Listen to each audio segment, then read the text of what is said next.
purpose of tonight is to launch their latest publication called Golf's Royal Clubs, written by Scott McPherson, and it is a production of the Royal and Ancient Golf Club of St Andrews. In terms of the start of the book, I moved to the UK in 1998 and played a number of the golf courses as I was trying to develop my skills as a golf course architect. I felt that it was important to see as many as I could. And in the UK, a number of the best clubs happened to be Royal Golf Clubs. And then we were very fortunate that a member of the Royal and Ancient Golf Club, Dominic Wall, came to visit Royal Wellington. And we talked about golf books, and I mentioned that I'd started doing some research on the Royal Golf Clubs, and he thought that when I got back to St Andrews, and this is in early 2012, that I should phone up, request a meeting, and present the ideas that I had to Peter. I've actually got the minute here of the General Committee meeting of the Royal and Ancient Golf Club of May 2012, and it said this: Mr. Hanna reported that the Golf Development Committee had not identified a suitable charitable donation to be made to mark the occasion of the Queen's Diamond Jubilee. The Secretary advised that he recently met with Mr. Scott McPherson, I called you a historian and golf course architect, from New Zealand, to discuss his plan to write a book on Royal Golf Clubs. The Secretary suggested that the General Committee might consider commissioning Mr. McPherson to write this book to include all Royal Clubs whose status was granted by the British Royal Family throughout the world. The committee agreed to offer Mr. McPherson the commission, and the Secretary was authorised to proceed. And that's how it happened.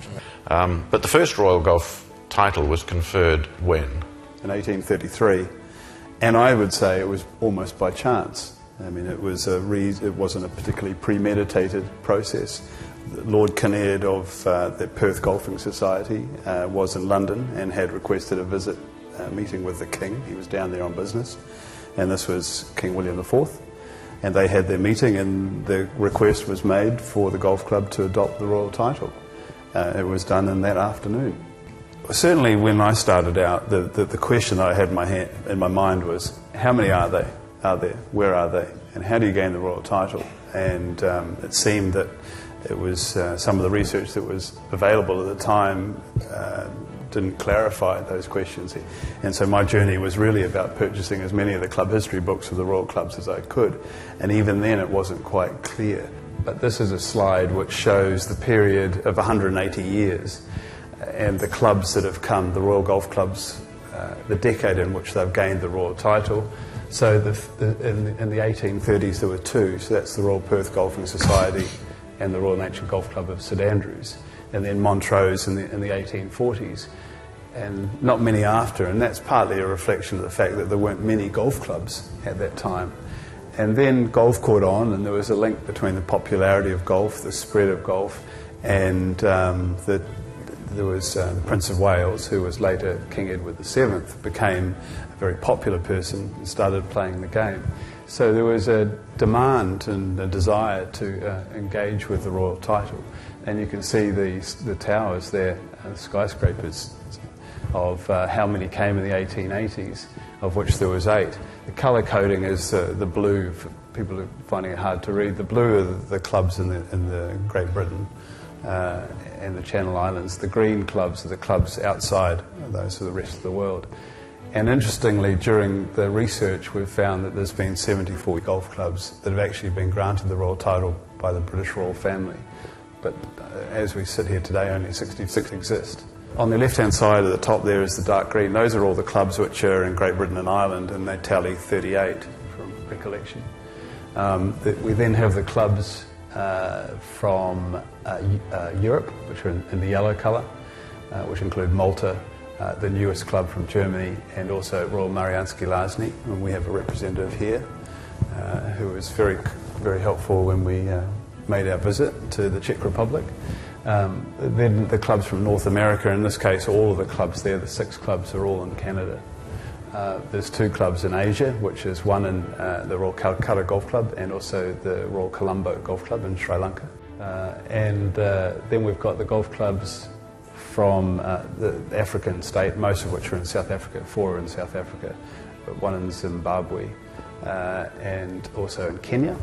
And the last clubs are the Australasian golf clubs, and that's the largest territory outside Great Britain and Ireland that have the Royal Clubs. Currently the process would be an application would be made, certain things need to be submitted, such as financial documents about the club, histories of the club, number of members of the club, state things or questions about the golf course, though that has since tapered off since the 1990 rules.